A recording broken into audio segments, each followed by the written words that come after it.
this is your lecture number 6 for the chapter biological classification. So let's begin our lecture. Beta, in our previous section we have discussed about eubacteria. ठीक है, ध्यान रखना मैंने heading नहीं डलवाई थी. ठीक है, आप उसमें हेडिंग डाल सकते हो. देखो हमने अब तक क्या पढ़ा है, हम मोनेरा ही कर रहे हैं. ठीक है ना. अब तक चैप्टर में हमने क्या कवर किया है, हमने पढ़ा कि अलग अलग क्या है क्लासिफिकेशन है. ठीक है, अलग अलग क्लासिफिकेशन में आपने 2 किंगडम क्लासिफिकेशन पढ़ा, फिर आपने 3 किंगडम क्लासिफिकेशन पढ़ा, आपने 4 किंगडम क्लासिफिकेशन पढ़ा, आपने 5 किंगडम क्लासिफिकेशन पढ़ा और अल्टीमेटली आपने पढ़ा कि 5 किंगडम क्लासिफिकेशन में कितने टोटल 5 किंगडम अलग अलग तरीके से अरेंज्ड है. ठीक है, जिसमें आपने पढ़ा कि सबसे पहला किंगडम कौन सा आता है, मोनेरा. ठीक है, और मोनेरा में आप अगर ओवरऑल एक वर्ड में मोनेरा को डिफाइन करना चाहो तो आप कैसे डिफाइन कर सकते हो, all prokaryotes are included, all prokaryotes are included in monera. जितने प्रोकैरियोट्स है irrespective of their mode of nutrition, irrespective of their mode of reproduction, anything else. Okay, so all prokaryotes are included in kingdom Monera. ठीक है, and we are also just understanding the kingdom Monera. ठीक है, अब देखो Monera में आपने पढ़ा था कि मोनेरा के अंदर ही 2 अलग अलग ग्रुप है. ठीक है, मोनेरा में ही क्या है, 2 अलग अलग ग्रुप होते हैं, जिसको किसने एक्सप्लेन किया था, कार्ल वुज ने एक्सप्लेन किया है. और आगे आने वाले टाइम में ये एक रेस्पेक्टिव या तो सब किंगडम का काम करेंगे या हम इनको किंगडम की फॉर्म में भी ले सकते हैं. ठीक है, फ्यूचर में आप देखोगे ये. तो देखो कंप्लीटली मोनेरा को, कंप्लीटली प्रोकैरियोट्स को भी अगर देखा जाए तो हमने 2 पार्ट्स में डिवाइड किया. आर्कीबैक्टीरिया यानी कि वो बैक्टीरिया जो सबसे पहले आए थे. ठीक है, जो सबसे पहले आए थे, इस टाइप के बैक्टीरिया को आर्कीबैक्टीरिया कहा जाता है. ठीक है, और एक होते हैं आप, ये भी ट्रू बैक्टीरिया नहीं है. ठीक है ना, ये बैक्टीरिया का बिहेवियर शो करते हैं, लेकिन कुछ हद तक इनमें बैक्टीरिया की रेस्पेक्ट में बहुत सारी चीजें अलग से देखने को मिलेंगी आपको. ठीक है ना, क्यों ये जो है बहुत ज्यादा एक्सट्रीम कंडीशन में भी सरवाइव कर जाते हैं, क्यों यही ऐसे बैक्टीरिया थे जो सबसे पहले आए, इन सब चीजों का आंसर हमें तब मिलेगा जब हम आर्कीबैक्टीरिया को डिटेल से पढ़ेंगे, कितने टाइप के होते हैं. ठीक है, वो सारी चीजें हम आर्कीबैक्टीरिया में क्लियर करेंगे. लेकिन एक चीज हम पढ़ चुके हैं, यूबैक्टीरिया यानी कि एक नॉर्मल बैक्टीरिया जो होता है. ठीक है, यू का मतलब ट्रू. ठीक है, तो एक ट्रू बैक्टीरिया जो होता है उसका स्ट्रक्चर कैसा होता है. ठीक है, उसका क्या क्या कैरेक्टरिस्टिक्स होते हैं, तो वो सारी चीजें हम अभी पढ़ चुके हैं. हमने उसका अलग अलग टाइप के न्यूट्रिशन के बेस पे अलग अलग टाइप के यूबैक्टीरिया पढ़े. ठीक है, इसके अलावा आपने न्यूट्रिशन के अलावा आपने वहां पे जो है मोड ऑफ रिप्रोडक्शन पढ़ा. ठीक है, जहां पे आपने पैरासेक्सुअल मोड, एक नया ही मोड ऑफ रिप्रोडक्शन पढ़ा. आ रही है बात समझ में. तो इस तरीके से हमने क्या किया है, यूबैक्टीरिया को कंप्लीटली हमने स्टडी किया. बट स्टिल अभी यहाँ पे क्या है, इसके कुछ एग्जांपल्स हमें करने हैं. ठीक है, जैसे हम पढ़ेंगे साइनोबैक्टीरिया के बारे में, वो यूबैक्टीरिया का एग्जाम्पल है. ठीक है, इसके अलावा अगर हम देखें इस चैप्टर में आपका, इस मोनेरा में आपका क्या बच जाता है, देखो आर्कीबैक्टीरिया, यूबैक्टीरिया, एक आप पढ़ोगे साइनोबैक्टीरिया. ठीक है, एक आप पढ़ोगे एक्टिनोमाइसीटीज. ठीक है ना, एक्टिनोमाइसीटीज क्या होती हैं उनको हम आगे डिस्कस करेंगे. और एक हम पढ़ेंगे माइकोप्लाज्मा. देखो ये 2 तो आपके एनसीईआरटी में दी हुई है. ठीक है, ये 2 तो दी हुई है, लेकिन जैसे बैक्टीरिया है, अब बैक्टीरिया शुरू में जब ट्रू बैक्टीरिया बनना स्टार्ट हुए थे, ठीक है ना, तो उस केस में माइकोप्लाज्मा भी बीच में डेवलप हुए. तो हमें माइकोप्लाज्मा भी पढ़ना है, जो लगभग इनके बीच की स्टेज हमें मिलेगी. ठीक है, हालांकि मोर कैरेक्टर उसके बैक्टीरिया की तरह होते हैं, लेकिन माइकोप्लाज्मा, क्योंकि आप स्मॉलेस्ट बैक्टीरिया पढ़ते हो. ठीक है ना, तो कहने का मतलब हम यहाँ पे बहुत सारी चीजें पढ़ेंगे. ठीक है ना, माइकोप्लाज्मा भी हमें पढ़ना है. तो 1 बाय 1 जब हम पढ़ेंगे तो चीजें और अच्छे से क्लियर हो जाएंगी. फिलहाल स्टार्ट करते हैं हम आर्कीबैक्टीरिया. ध्यान रखना यूबैक्टीरिया आप डिटेल से कर चुके हो. ठीक है। आर्कीबैक्टीरिया के बाद हमारा नेक्स्ट टॉपिक साइनोबैक्टीरिया रहेगा। साइनोबैक्टीरिया के बाद हमारा नेक्स्ट टॉपिक माइकोप्लाज्मा का रहेगा और उसके बाद एक एक्टिनोमाइसीट्स, तब जाके आपका मोनेरा कंप्लीट होगा। इसके बाद इस चैप्टर में आपको प्रोटिस्ट पढ़ने हैं, यानी किंगडम प्रोटिस्टा पढ़ना है और किंगडम फंजाई भी करना है। तो काफी लेंदी है थोड़ा सा, ठीक है ना। आई नो कि लेंदी है, बट कोई बात नहीं, आप कर लेंगे, धीरे धीरे मैं आपको करवा रही हूँ तो आप गेन कर लेंगे, ठीक है ना। ऐसी कोई प्रॉब्लम वाली बात आपको नहीं लगेगी। तो स्टार्ट करते हैं आर्कीबैक्टीरिया। तो देखो, आर्की वर्ड का मतलब ही क्या होता है, जैसे आपने नाम सुना आर्कियोलॉजिस्ट, सुना है कभी? आर्कियोलॉजिस्ट जो हमारे पास्ट की स्टडी कर रहे हैं, ठीक है ना। आर्की वर्ड ही क्या है, आपका पास्ट से रिलेटेड होता है। आर्कीबैक्टीरिया पास्ट में डेवलप हुए बैक्टीरिया, वैसा नहीं है कि उसी टाइम थे आज सर्वाइव नहीं करेंगे, आज भी है, लेकिन इनका ओरिजिन बहुत पहले हुआ था। सबसे पहले आने वाले बैक्टीरिया कौन से थे आपके? आर्कीबैक्टीरिया, ठीक है। मतलब दुनिया में सबसे पहला ऑर्गेनिज्म जो बना, सबसे पहले जो बैक्टीरिया बने, ऑर्गेनिज्म तो नहीं कहेंगे बट सबसे पहले जो बैक्टीरिया बने, सबसे पहले जो प्रोकैरियोट्स बने, दैट वर आर्कीबैक्टीरिया, ठीक है। तो दे आर मोस्ट प्रिमिटिव, सबसे पहले आने वाले, एंड मोस्ट एंशियंट, यानी कि सबसे पुराने, ठीक है, सभी के पूर्वज हैं। अब इसके अलावा evolve after origin of life on earth, जैसे ही अर्थ पे लाइफ आई थी, उसमें सबसे पहले लाइफ किसके अंदर आपको मिली थी?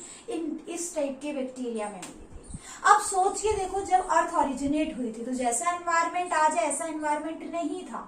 उस टाइम पे ना तो ऑक्सीजन थी, ठीक है, उस टाइम क्योंकि रिड्यूसिंग एनवायरमेंट, बहुत ज्यादा हाई टेम्परेचर था, एक्सट्रीमली हाई टेम्परेचर, ठीक है, बहुत सारी गैसेस रिलीज हो रही थी। तो उस एनवायरमेंट में भी अगर इसकी डेवलपमेंट हो रही है तो यानी इसमें कुछ ना कुछ खास बात थी जो आज हम में नहीं है, ठीक है ना। तो can survive in extreme habitat. अब ये एक्सट्रीम हैबिटेट का मतलब हॉट स्प्रिंग्स हो गए आपके, ठीक है, फ्रोजन लेक हो गई, ठीक है ना। इसके अलावा वोल्केनोज हो गए। तो जहां पे बहुत एक्सट्रीम एनवायरमेंट मिलता है, यानी कि जहां पे बहुत ऐसा एनवायरमेंट जहां आप सरवाइव नहीं कर सकते, वहां ये बैक्टीरिया आसानी से सरवाइव कर सकते। अब ऐसा क्या है इसके अंदर? तो कुछ भी नहीं, इसकी सेल वॉल, ठीक है ना। हमारी मतलब कि बाकी के जो प्रोकैरियोट्स है उनकी सेल वॉल और इसकी सेल वॉल में बहुत ज्यादा डिफरेंस आ जाता है, जिसकी वजह से they are able to tolerate the extreme environment. तो अभी हमें पढ़ना है कि ऐसा क्या है इसके सेल वॉल में, ठीक है। अब देखो, बहुत ही पुराने हैं, आज भी जिंदा है, ठीक है, तो इनको हम लिविंग फॉसिल्स के फॉर्म में भी जानते हैं। समझ आया?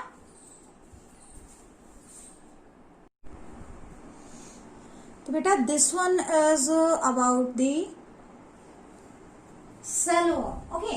सो देखो, अभी हमने पढ़ा कि जो आपका आर्कीबैक्टीरिया है वो बहुत ही एक्सट्रीम एनवायरनमेंट में सरवाइव कर सकते हैं ना। What is the difference between these type of bacteria और यूबैक्टीरिया, ठीक है। Why they are able to survive in such a high और एक्सट्रीमली हाई कंडीशंस, ठीक है। कैसे? देखो, because of their unique type of cell wall as well as cell membrane, ठीक है। इनके सेल वॉल और सेल मेम्ब्रेन यूबैक्टीरिया के रेस्पेक्ट में अलग टाइप की होती है। तो क्या डिफरेंस है देखो यहाँ पे, ठीक है। Unique type of cell wall and cell membrane make the bacteria tolerable to high extreme conditions. कैसे? देखो, सबसे पहले बात करते हैं सेल वॉल की, ठीक है। तो देखो, नॉर्मली आपने पढ़ा है कि जो सेल वॉल होती है बैक्टीरिया के रेस्पेक्ट में, आपने प्रोकैरियोटिक सेल पढ़े हैं, आपने बैक्टीरिया पढ़ लिया है, ठीक है। आपने पढ़ा कि यहाँ क्या होता है, बेसिकली पेप्टिडोग्लाइकन की सेल वॉल होती है। यही तो पढ़ते आए हो अभी तक कि सेल वॉल, बैक्टीरिया की सेल वॉल पेप्टिडोग्लाइकन से बनती है। Now answer my question, peptidoglycan की यूनिट्स क्या होती है? शाबाश, बताओ। पेप्टिडोग्लाइकन किससे बनता है? नैग और नैम से, एन-एसिटाइल ग्लूकोसामीन और एन-एसिटाइल म्यूरामिक एसिड, ठीक है। लेकिन यहाँ पे पेप्टिडोग्लाइकन ना होके, देखो पेप्टिडोग्लाइकन का दूसरा नाम मैंने आपको म्यूरिन भी बताया था, अगर आपको याद हो तो, ठीक है। पेप्टिडोग्लाइकन को ही हम क्या बोल देते हैं? म्यूरिन भी बोल देते हैं। तो देखो, वहीं से नाम निकाल लिया कि यहाँ क्या होता है? सूडोम्यूरिन होता है, ठीक है। तो यहाँ इसकी सेल वॉल में ग्लाइकोप्रोटीन की एक एस लेयर मिलेगी आपको अलग से, जो बाकी बैक्टीरिया में नहीं होती, ठीक है। आपको नॉन सेलुलोजिक पॉलीसेकेराइड मिलेगी, ठीक है। इसके साथ साथ सूडोम्यूरिन होगी, and that is the main component.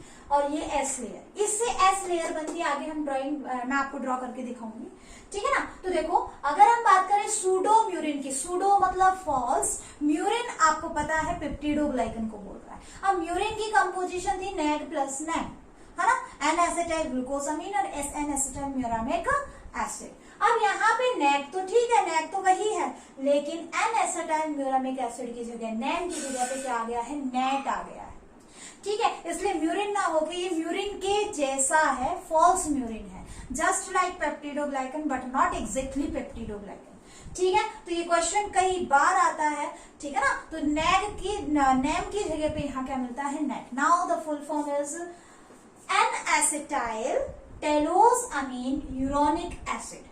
देखो नाम अगर अच्छे से पढ़ पाओगे तो ही आप लिख पाओगे। एन एसिटाइल सभी में होता है, ठीक है, talosamine uronic acid, N acetyl talosamine uronic acid instead of N acetyl muramic acid, ठीक है ना। और इस कंपाउंड की वजह से इसमें क्या आ जाती है, इसके अरेंजमेंट में वेरिएशन आ जाती है, जिसकी वजह से it is able that these bacteria are able to tolerate such a high extremely high condition, ठीक है।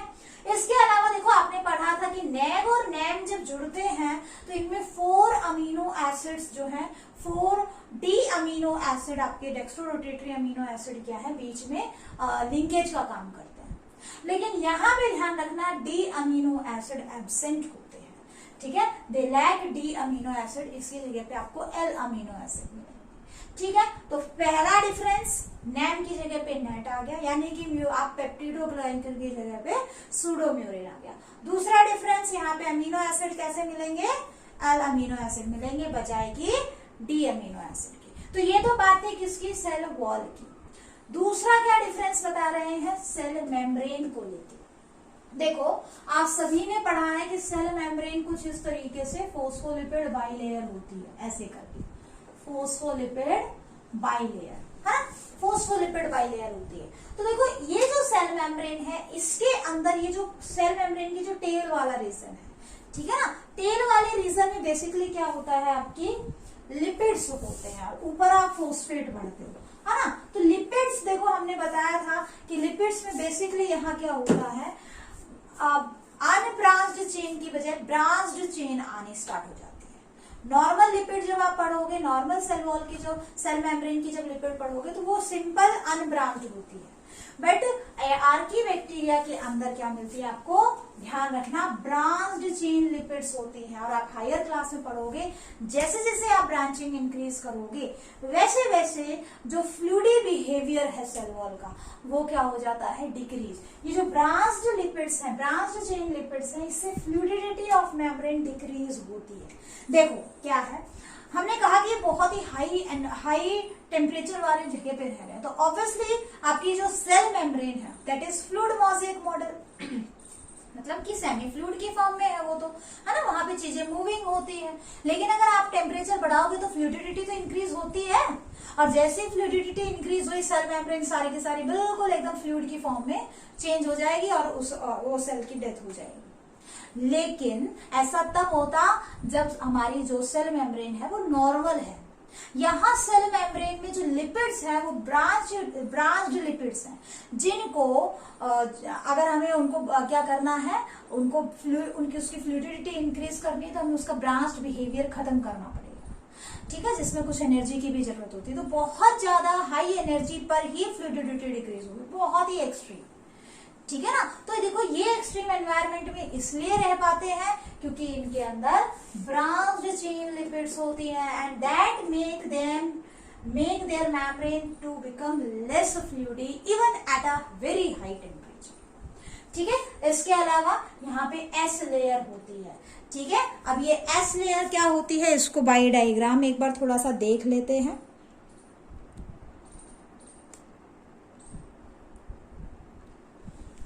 देखो एस लेयर में क्या होता है, जस्ट ग्लाइकोप्रोटीन की बनी हुई एक लेयर है, ठीक है। ग्लाइकोप्रोटीन तो आप लोग समझते होंगे क्या होता है ग्लाइकोप्रोटीन का मतलब, ठीक है ना। ग्लाइकोप्रोटीन का मतलब आप समझते हैं, इतना तो मैंने भी आपको बायोमोलिक्यूल्स पढ़ा दिया। ग्लाइको मतलब शुगर और प्रोटीन आपका अमीनो एसिड से बना हुआ एक पॉलीमर है। तो अमीनो एसिड और प्रोटीन और ग्लूकोज की जो बड़ी बड़ी चेन्स होती हैं, देखो नॉर्मली क्या है, this this is phospholipid bilayer, ठीक है, फोस्फोलिपिड बाइलेयर कुछ इस तरीके से, ठीक है। अब ये तो हो गई सेल मेम्ब्रेन, ठीक है ना, ये तो क्या हो गई आपकी सेल मेम्ब्रेन, ठीक है। लेकिन सेल मेम्ब्रेन के चारों तरफ क्या होगी, सेल वॉल, और सेल वॉल किसकी बनी हुई होगी, ऑब्वियसली सेल वॉल किसकी बनती है, नॉर्मल सेल में तो किसकी बनती, पेप्टिडोग्लाइकन की, बट यहाँ पे किसकी बनती है, ये बनती है आपके सूडोम्यूरिन की, ठीक है ना। तो this one is pseudomurein, pseudomurein का मतलब नेट प्लस नेट, ठीक है। NAT stands for N acetyl talosamine uronic acid, ठीक है। और इसके ऊपर आपको एक ग्लाइकोप्रोटीन की अलग सी लेयर मिलेगी, that also help the bacteria, ऐसे करके कुछ इस तरीके से, that also helps the bacteria, ये क्या है, this one is S layer, ठीक है ना, that also make the bacteria to survive even at very high temperature. आगे बात समझ में। तो ओवरऑल अगर हम सम अप करें कि क्या क्या डिफरेंस है एक नॉर्मल बैक्टीरिया में और एक आर्की बैक्टीरिया में, तो सबसे पहले म्यूरिन की जगह पे क्या मिलेगा, सूडोम्यूरिन, एक लेयर एक्स्ट्रा मिलेगी। डी अमीनो एसिड की जगह पे सेल वॉल के अंदर एल-अमीनो एसिड मिलेंगे, ठीक है। सेल वॉल, सेल मेम्ब्रेन के अंदर जो लिपिड्स हैं वो कैसे होते हैं, ब्रांच्ड लिपिड्स होते हैं आर्की बैक्टीरिया में, नॉर्मल बैक्टीरिया में अनब्रांच्ड होते हैं। इसके अलावा एक डिफरेंस और आप देखेंगे क्या, कि यहाँ जो लिंकेज होती है आर्की बैक्टीरिया के अंदर, जो लिंकेज होती है वो कैसी होती है, कुछ इस टाइप से, दिस इज ईथर लिंकेज। देखो ये तो हो गया आपका ग्लिसरॉल, एक बार कलर वेरिएशन के थ्रू दिखा देते हैं। ये वाला जो मॉलिक्यूल है ना, ये वाला दिस वन, ठीक है, ये तो क्या हो गया आपका ग्लिसरॉल। ग्लिसरॉल मैंने बताया था क्या होते हैं, 3 कार्बन की चेन, उसपे OH ग्रुप लगा हुआ है, दैट इज ग्लिसरॉल। उस OH को हटा के, उस OH को, जैसे ग्लिसरॉल क्या बताया था बच्चों, देखो याद करो, आप जो है मैंने आपको बायोमोलिक्यूल्स पढ़ा दिया है इस तरीके से, ठीक है।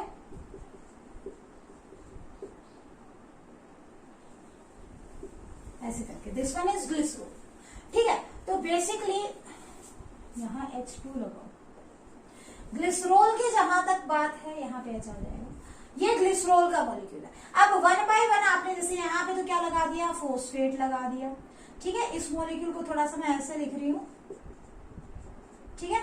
तो यहाँ पे इस OH की जगह पे आप क्या लगाते चले गए, आपने एक टेल लगा दी, और इधर इसको भी मैं ऐसे लिख रही हूं,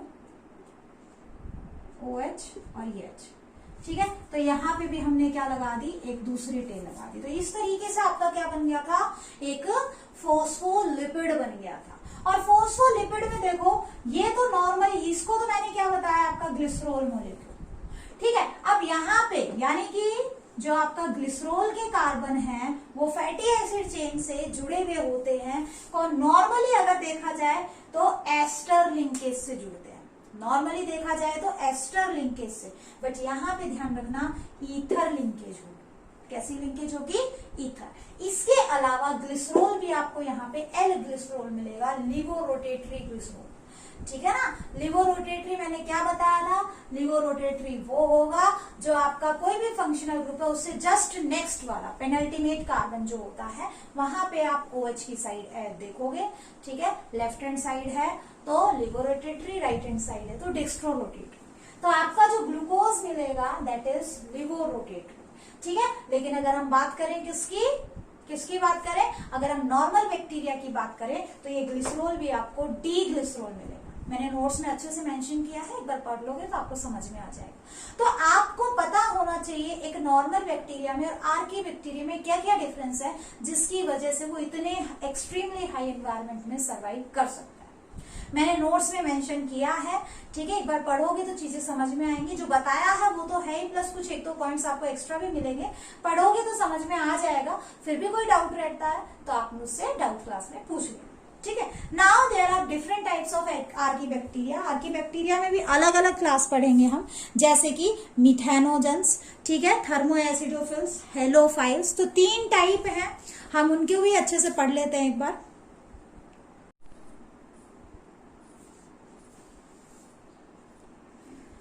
तो बच्चों देखो 3 different types of Archie bacteria क्या होते हैं, अलग अलग आपकी बुक में भी दिया हुआ है एनसीईआरटी में। First one are methanogens, methane generating bacteria, ठीक है।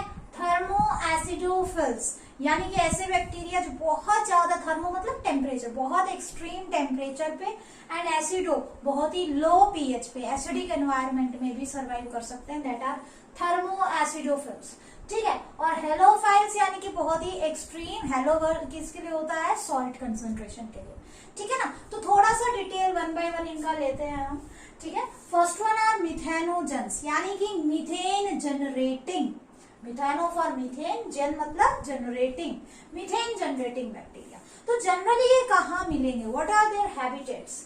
सो देखो हैबिटेट के फॉर्म में इधर they will present, they are present at marshier swampy areas, ठीक है। वो मार्शियर स्वैम्पी एरिया में मिलेंगे, या फिर कहाँ मिलेंगे, मार्शियर स्वैम्पी एरिया किसको बोलते हो, जहां पे बहुत ही एक्सट्रीमली मॉइस्ट कंडीशन हो, ठीक है। जैसे आप दलदल जैसी जगह जिसको आप कह सकते हो, ठीक है ना, मार्शी एरिया ना, मतलब कि बीच का, जहां पे टेम्परेचर और जो आपका एनवायरमेंट है बिल्कुल आपका बीच का एनवायरमेंट है, ठीक है ना। दलदल जैसी जगह जिसको आप कह सकते हो, बीच का तो नहीं, थोड़ा सा जहां पे एक्सट्रीम में मॉइस्टनेस है, ठीक है, मार्शी एंड स्वैम्पी एरिया, ठीक है। इसके अलावा आपके सिम्बायोटिक के फॉर्म में मिलते हैं, सिम का मतलब एक साथ, बायो मतलब लिविंग, कई बार आप पढ़ चुके हो सिम्बायोटिक रिलेशनशिप।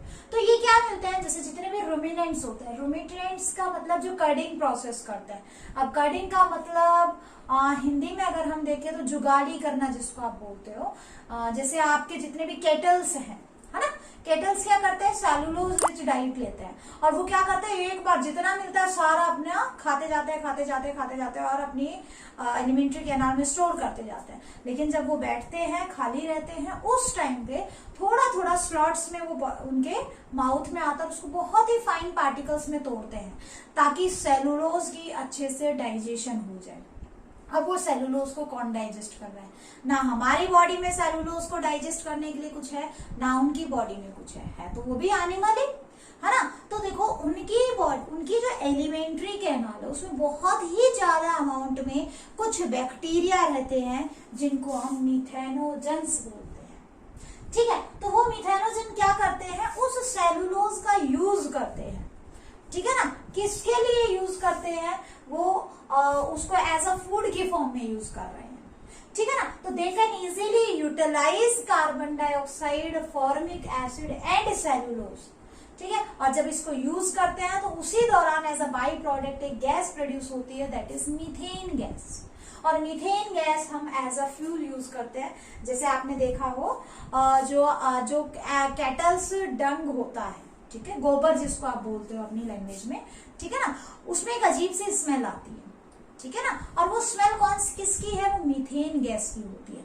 कहाँ से आ रही है, वो बैक्टीरिया प्रोड्यूस करते हैं और उसके एक्सक्रीटरी वेस्ट में होते हैं। आई बात समझ में। तो ये मीथेन गैस क्या है, बहुत ही काम की चीज है, ठीक है ना। आप ये एज अ फ्यूल यूज करते हैं, बहुत ही क्लीन फ्यूल की फॉर्म में। क्लीन फ्यूल क्यों बोला, क्योंकि जब ये जलती है तो हमें लाइट और हीट देती है, लेकिन इसका कोई भी बाई प्रोडक्ट नहीं प्रोड्यूस होगा, कोई भी इसका पॉल्यूशन करने वाली चीज प्रोड्यूस नहीं होगी, कंप्लीटली बर्न हो जाती है, ठीक है ना। तो बायोगैस की फॉर्म में हम इसको यूज करते हैं, ठीक है। आई बात समझ में। तो देखो मिथेनोजेंस बेसिकली सिम्बायोटिक के फॉर्म में मिल रहे हैं in the gut of ruminant, ठीक है। जहां तक बात है रेस्पिरेशन की, they are obligate anaerobes. Obligate यानी कि सिर्फ और सिर्फ एनारोबिक कंडीशन में सर्वाइव करेंगे, लेकिन अगर एरोबिक कंडीशन है तो ये सर्वाइव नहीं कर पाएंगे, ठीक है। न्यूट्रिशन की जहां तक बात है, देखो केमिकल का यूज कर रहे हैं, ठीक है ना, अपनी एनर्जी प्रोडक्शन के लिए, दैट्स वाई। लेकिन अपना खाना खुद बनाते हैं, ठीक है। एनिमल की गट में जरूर रह रहे हैं बट अपना खाना खुद बना सकते हैं। तो कीमो ऑटोट्रोफ्स होते हैं, केमिकल का यूज करके और अपना खाना खुद बना सकते हैं। They are utilizing inorganic carbon, क्योंकि हमने ये डेफिनेशन याद नहीं करनी है, हमने क्या डेफिनेशन पढ़ी है, जो ऑर्गेनिज्म इनऑर्गेनिक कंपोनेंट का यूज करके फूड प्रोडक्शन करता है उसे हम ऑटोट्रोफ कहेंगे, ठीक है। तो बेसिकली ऑब्वियसली CO2 का यूज कर रहा है तो इनऑर्गेनिक है ये, ठीक है ना। और सेलुलोज का यूज कर रहा है, कॉम्प्लेक्स कार्बोहाइड्रेट है ये, ठीक है। और मीथेन गैस का प्रोडक्शन कर रहा है। एग्जाम्पल के तौर पे आप यहाँ पे याद कर सकते हो मिथेनोबैक्टीरियम एंड मिथेनोकुकस। ठीक है, दूसरे टाइप के जो बैक्टीरिया हैं दैट आर हेलोफाइल्स। ठीक है, इसके अलावा जो नेक्स्ट टाइप के बैक्टीरिया हैं दैट आर हेलोफाइल्स। अब ये हेलोफाइल्स क्या होते हैं? हेलोफाइल्स बैक्टीरिया वो होंगे जो एक्सट्रीमली हाई टेम्परेचर पे आपको मिलेंगे। ठीक है, सॉरी, एक्सट्रीमली सॉल्टी एरिया में मिलेंगे, जहां पे बहुत ज्यादा हेलोफाइल्स, ठीक है, एक्सट्रीमली सॉल्टी एरिया, जैसे कि एग्जाम्पल के लिए आप ब्राइन दे सकते हो। ठीक है, सॉल्टी लेक्स ले सकते हैं हम यहाँ पे, सॉल्टी लेक्स या ब्राइन आपने पढ़ा होगा। ठीक है, 10th क्लास में पढ़ा था ना ब्राइन, आपने केमिकल रिएक्शंस के अंदर ब्राइन का यूज किया। तो ब्राइन क्या था? सॉल्यूशन ऑफ NaCl, है ना। तो बेसिकली ब्राइन एरिया के अंदर जहां पे आपका सॉल्ट की कंसेंट्रेशन बहुत ज्यादा हो, या सॉल्टी लेक की बात अगर हम करें, ठीक है, खारे पानी की कोई झील हो, उसमें मिलेंगे। आई बात समझ में? ठीक है ना। जहां तक बात है इनके सर्वाइवल की, ठीक है ना, तो ऑप्टिमम जैसे 30%, 25 to 30% NaCl इनके लिए क्या होता है? NaCl जो कंसेंट्रेशन है, ठीक है ना, दैट इज ऑप्टिमम। ठीक है ना, ऑप्टिमम होती है, इससे कम होगी तो इनको सरवाइव करने में प्रॉब्लम आएगी। और ऐसा क्यों है? क्यों ये इतनी हाई सॉल्ट का एनवायरमेंट को जो है टॉलरेट कर पाते हैं? तो पहला तो क्या हो जाएगा, फर्स्ट रीजन क्या है? Because they have unbranched lipid chain, है ना। लिपिड की जो चेन होती है प्लाज्मा मेम्ब्रेन में, वो कैसी है? अनब्रांच्ड है। तो फ्लूइडिटी का कोई कॉन्सेप्ट नहीं रह जाएगा यहाँ पे। दूसरा देखो, इसके साथ साथ ये लगातार अपनी बॉडी में सॉल्ट प्रोडक्शन जारी रखते हैं। जैसे मान लो ये आपका बैक्टीरिया है, इसके अंदर एक्सट्रीमली क्या, देखो बाहर में क्या है आपका? NaCl ज्यादा है। ठीक है, बाहर के एनवायरमेंट में सॉल्टी एरिया है तो NaCl ज्यादा है। अगर क्या होगा, बाहर NaCl ज्यादा है तो ऑब्वियसली फिर क्या होगा? पानी यहां से यहां आएगा, इसके बॉडी से बाहर आएगा, एक्सोऑस्मोसिस होगी। बट एक्सोऑस्मोसिस को प्रिवेंट करने के लिए ये क्या करता है? अपनी बॉडी में लगातार सॉल्ट की कंसंट्रेशन बाहर के रेस्पेक्ट में ज्यादा रखता है। ठीक है ना। तो they are constantly maintaining inner salt concentration, high salt concentration, लगातार सॉल्ट प्रोडक्शन इनकी बॉडी में होता रहेगा। ठीक है, इसके अलावा देखो इनमें सबसे इंपॉर्टेंट चीज क्या है कि यहाँ पे कोई प्लाज्मोलिसिस नहीं होगी। नो प्लाज्मोलिसिस, कोई भी प्लाज्मोलिसिस का कॉन्सेप्ट नहीं है। प्लाज्मोलिसिस मैंने बताया था कि जब भी आप प्लांट सेल को किसमें हाइपरटोनिक सॉल्यूशन में रखते हो तो क्या होता है? उसकी सेल मेम्ब्रेन सेल वॉल से सेपरेट हो जाती है due to exosmosis. That phenomenon was described as plasmolysis. But यहाँ पे कोई प्लाज्मोलिसिस नहीं है, कोई सेल सैप वैक्यूल का कोई कॉन्सेप्ट नहीं है। ठीक है ना। तो they can easily tolerate extremely high salt condition. ठीक है, अगर बात करें एग्जाम्पल की, ठीक है ना, जहां तक बात है इसके एग्जाम्पल्स की, तो एग्जाम्पल्स में देखो आपने याद करना है हेलोबैक्टीरियम एंड हेलोकुकस। ठीक है, हेलोबैक्टीरियम एंड हेलोकुकस, हेलोबैक्टीरियम एंड हेलोकुकस दिख रहा होगा आई थिंक। न्यूट्रिशन की जहां तक बात है तो दे आर कीमो ऑटोट्रोफ। ठीक है, जहां तक न्यूट्रिशन की बात है तो जिस तरीके से मिथेनोजेंस मिल रहे थे, ठीक है, ऑटोट्रोफ नहीं, ये कैसे होंगे आपके? कीमो हिट्रोट्रोफ, यानी कि they are utilizing organic food as their energy source. ठीक है, ऑर्गेनिक फूड का यूज करते हैं। इसके अलावा जैसे अगर हम बात करें इनके रेस्पिरेशन की, ठीक है ना, तो ये क्या होते हैं? फैकल्टेटिव एनारोब्स होते हैं। फैकल्टेटिव का मतलब जनरली एरोबिक होते हैं, लेकिन अगर जरूरत पड़े तो ये एनारोबिक कंडीशन में भी सरवाइव कर सकते हैं। That are facultative anaerobes. ठीक है ना। तो ये सारी बातें, एक छोटा सा कॉन्सेप्ट और डाला है मैंने, आपके जो नोट्स हैं वहां पे एक कॉन्सेप्ट और मैंने नया ऐड किया है, ठीक है ना, उसको आप एक बार पढ़कर देखोगे तो आपको समझ में आ जाएगा कि इनके अंदर क्या होता है, एक पिगमेंट होता है। चलो मैं समझा ही देती हूँ आपको। इनके अंदर क्या होता है, एक पिगमेंट होता है,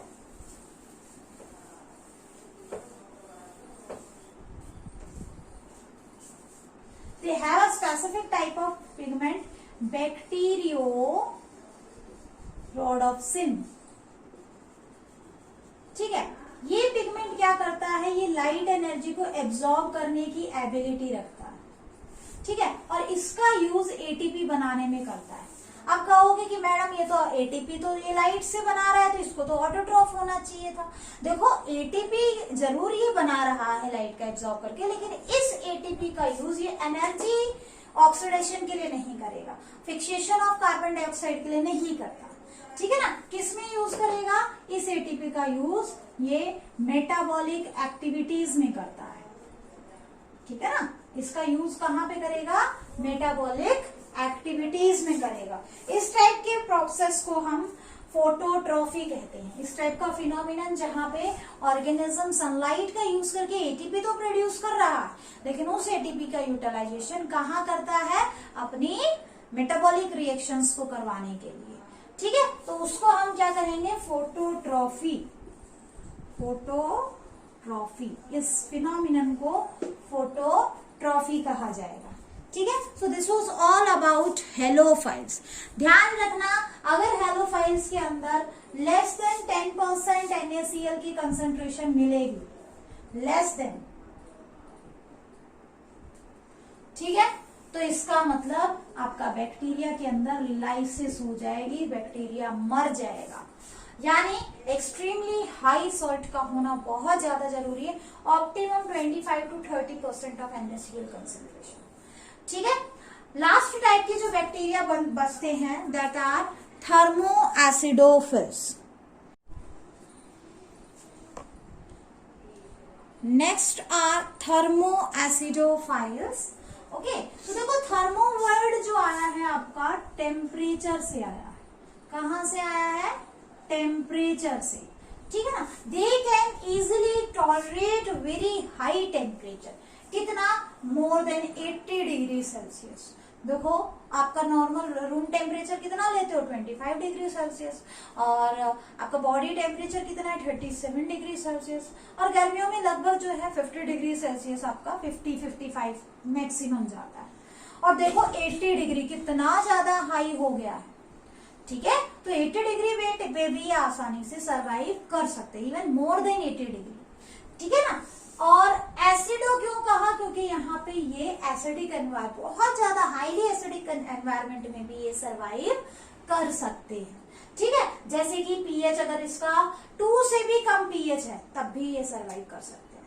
और ऐसी प्रॉपर्टी किस लिए होती है, 2 ही रीजन आप याद रखोगे, due to presence of branched chain lipids in plasma membrane, और दूसरा सब specific type of enzymes that make them more tolerable, ठीक है, for such a extreme condition. आई बात समझ में, ठीक है ना। तो जहां तक बात है रेस्पिरेशन की, तो ये फैकल्टेटिव एनारोब्स होते हैं, यानी कि नॉर्मली एरोबिक होते हैं, और अगर जरूरत पड़े तो ये एनारोबिक कंडीशन में भी सरवाइव कर सकते हैं। बाय नेचर न्यूट्रिशन की जहां तक बात है, कीमो ऑटोट्रॉफ्स होते हैं। तो हिट्रोट्रॉफ में सिर्फ आपको हेलोफाइल्स याद रखने हैं, बाकी दोनों कीमो ऑटोट्रॉफ्स हैं, मेथानोजम्बी और आपके थर्मोएसिडोफिल्स, ठीक है ना। तो नेक्स्ट अगर इनके कैरेक्टरिस्टिक फीचर की अगर बात की जाए, ठीक है, कैरेक्टरिस्टिक फीचर की जहां तक बात है, तो बेसिकली इनके अंदर आपको क्या मिलेगा, एक स्पेशल प्रॉपर्टी मिलेगी कि अगर ऑक्सीजन की प्रेजेंस है, ऑक्सीजन अगर इनके एनवायरमेंट में अवेलेबल है, ठीक है ना, तो ये क्या प्रोड्यूस करते हैं, हाइड्रोजन सल्फेट, यानी कि सल्फ्यूरिक एसिड प्रोड्यूस कर रहे हैं, एसिड प्रोड्यूसिंग बैक्टीरिया का काम करेंगे, ठीक है ना। देखो H2O प्लस 2 सल्फर प्लस क्या है आपका ऑक्सीजन, तो आपकी जो बाई प्रोडक्ट बने, जो प्रोडक्ट बनेगा दैट इज सल्फ्यूरिक एसिड। और अगर हम बात करें इन एब्सेंस ऑफ ऑक्सीजन, अगर इनको विदाउट ऑक्सीजन सर्वाइव करने की जरूरत पड़े तो ये क्या करेंगे, ये नॉर्मली सल्फर और हाइड्रोजन को मिला के हाइड्रोजन सल्फाइड बना देंगे, ठीक है, हाइड्रोजन सल्फाइड की फॉर्मेशन कर देते हैं। तो ये एक यूनिक बिहेवियर है जो इनके अंदर ही मिलता है आपको। जहां तक बात है एग्जांपल्स की, तो थर्मोप्रोटियस आप याद कर सकते हो, थर्मोप्लाज्मा आप याद कर सकते हो, ठीक है ना। So this was all about archaebacteria. बच्चों आर्कीबैक्टीरिया बहुत ही इंपॉर्टेंट टॉपिक है, यहाँ से क्वेश्चन आने के पूरे चांसेस होते हैं, ठीक है। नेक्स्ट टॉपिक जो हमारा रहेगा दैट इज साइनोबैक्टीरिया, और साइनोबैक्टीरिया हम कल की क्लास में करेंगे। That's all for today's lecture. Thank you everyone.